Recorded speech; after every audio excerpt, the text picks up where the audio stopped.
Hello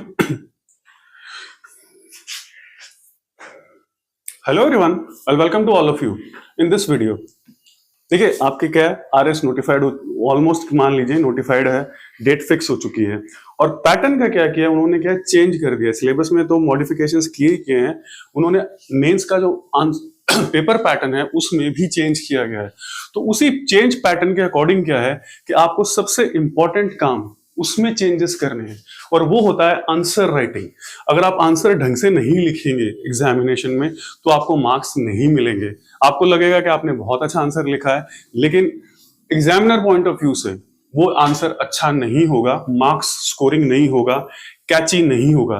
तो उस condition में अब आपको क्या करना है, अपनी जो स्ट्रैटेजी है, सिर्फ हम आंसर राइटिंग की बात कर रहे हैं। वी आर टॉकिंग, आज हम आंसर राइटिंग की स्ट्रैटेजी की बात कर रहे हैं कि भाई जो आंसर राइटिंग की आपकी स्ट्रैटेजी है उसे आपको क्या करना पड़ेगा, मॉडिफाई करना पड़ेगा, चेंज करना पड़ेगा। और दूसरा कारण ये भी है कि जो 10 मार्क्स का क्वेश्चन है उसमें उन्होंने वर्ड लिमिट को एक्सीड किया है, यानी 150 वर्ड्स रखा है। मींस उसमें भी क्या है, एनालिटिकल चीजें आपसे ज्यादा पूछी जाएंगी, तो वो एनालिटिक्स के हिसाब से ही क्या है आपको आंसर राइटिंग करनी पड़ेगी। आज सिर्फ हम क्या है बात करेंगे कि आपको अप्रोच कैसे करनी है आंसर राइटिंग की।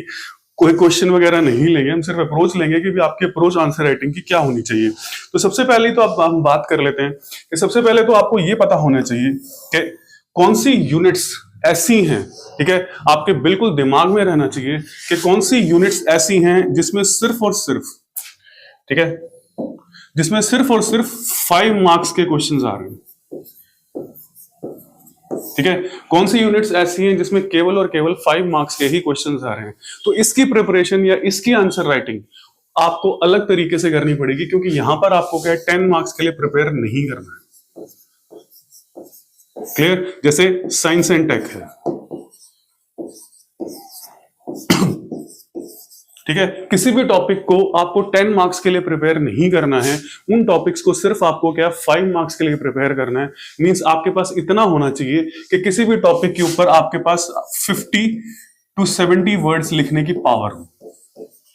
ठीक है, हमें किसी भी टॉपिक पर 150 वर्ड्स साइंस टेक में नहीं लिखने हैं, क्योंकि साइंस एंड टेक एक ऐसी यूनिट है जिसमें केवल और केवल 5 मार्क्स के ही क्वेश्चन आएंगे। तो जो भी यूनिट आपके पास में है, ठीक है, जैसे फर्स्ट पेपर में 3rd यूनिट आ जाती है, थर्ड पेपर में थर्ड पेपर में आपके पास 3rd यूनिट आ जाती है। तो जहां पर भी 5 मार्क्स के क्वेश्चंस आ रहे हैं तो उनको आपको उनके नोट्स वगैरह जो कुछ भी है वो आपको केवल 5 मार्क्स के अकॉर्डिंग ही प्रिपेयर करने हैं, चाहे वो कोई भी टॉपिक हो XYZ। जैसे मान लीजिए न्यूक्लियर फिजन और फ्यूजन है एंड फ्यूजन है, ठीक है, न्यूक्लियर फिजन और फ्यूजन है। तो इसको सिर्फ आपको ये ध्यान रखना है कि आप 5 मार्क्स का क्वेश्चन इसमें क्या बन सकता है, which can be a 5 marks question.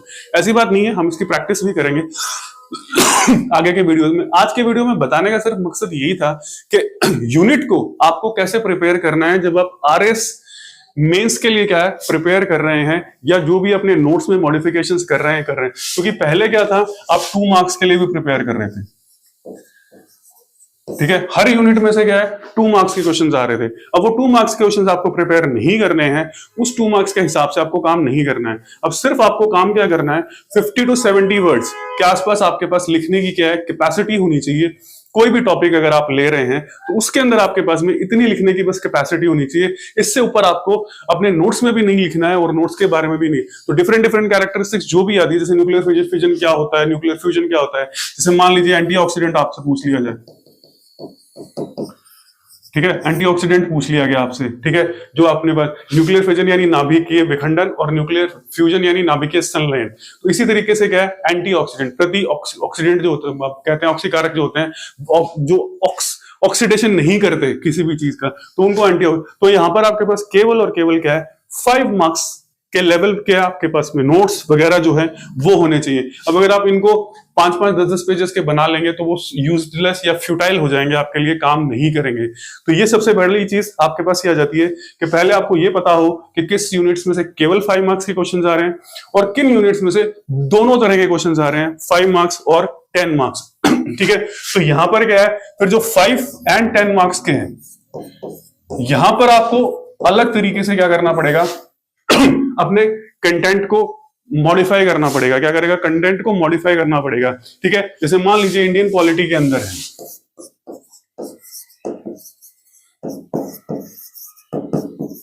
ठीक है, इंडियन पॉलिटी के अंदर मान लीजिए एक स्पेसिफिक टॉपिक आपको दे रखा है, ठीक है, बेसिक स्ट्रक्चर डॉक्ट्राइन।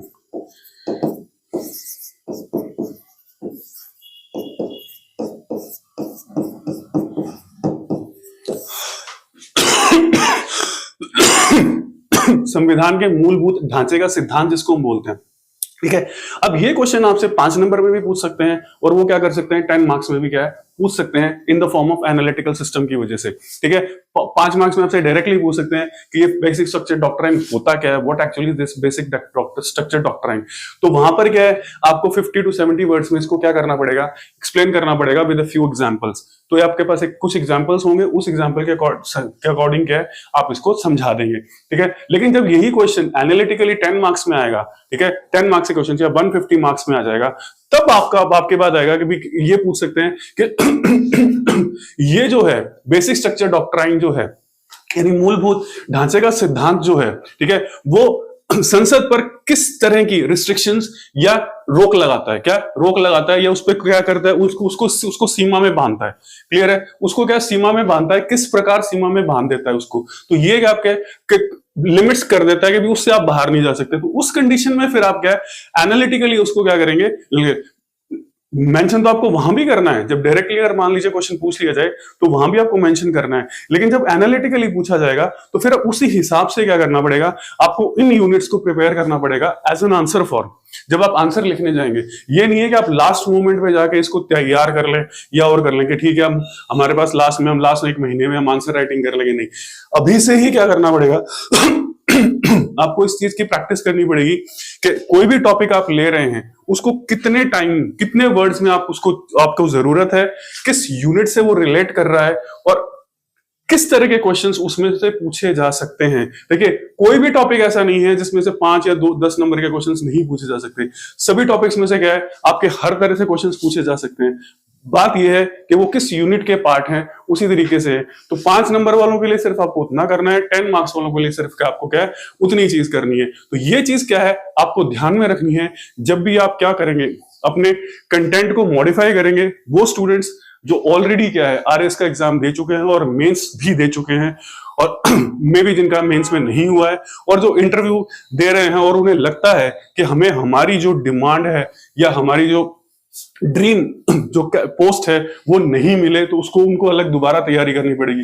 तो यहां पर क्या है उन्हें अपने मॉडिफिकेशंस करने पड़ेंगे। और तो अगर आप थोड़ा सा भी स्मार्ट वर्क करते हैं, क्या करते हैं थोड़ा सा भी अगर स्मार्ट वर्क करेंगे तो आप ज्यादा मार्क्स क्या कर सकते हैं, स्कोर कर सकते हैं। तो ये क्या मकसद था आपको एक्सप्लेन करना कि किस तरह से आप यूनिट को सबसे पहले क्या करेंगे, हैंडल करेंगे कि इन यूनिट्स में से 5 और 10 मार्क्स के दोनों तरह के क्वेश्चंस आ सकते हैं और ये यूनिट्स ऐसी हैं जिनमें केवल क्या है 5 मार्क्स के क्या है क्वेश्चंस आएंगे। ठीक है, तो ये था मोटे तौर पर आपको एक्सप्लेन करना कि इस तरह से आपको क्या करना पड़ेगा, अपने कंटेंट को थोड़ा सा क्या करना पड़ेगा, मॉडिफाई करना पड़ेगा, अपडेट करना पड़ेगा। ठीक है, तो आज के वीडियो में इतना ही। नेक्स्ट वीडियो में क्या करेंगे, हम कुछ क्वेश्चंस लेकर फिर उसे लेंगे कि अब अगर वो 5 नंबर वाले क्वेश्चन में होता तो आप क्या लिखते, और अगर वो 10 मार्क्स वाले क्वेश्चंस में थोड़ा सा मॉडिफिकेशंस के साथ आता तो आपको क्या लिखना था, किस क्वेश्चन में इंट्रो की जरूरत होती है, किस क्वेश्चन में कंक्लूजन की जरूरत होती है, किस क्वेश्चन में बॉडी की जरूरत होती है और किस क्वेश्चन को आपको डायरेक्टली क्या है लिखना है। ठीक है, तो आज के वीडियो में इतना ही, मिलेंगे नेक्स्ट वीडियो में। Thank you for watching the video.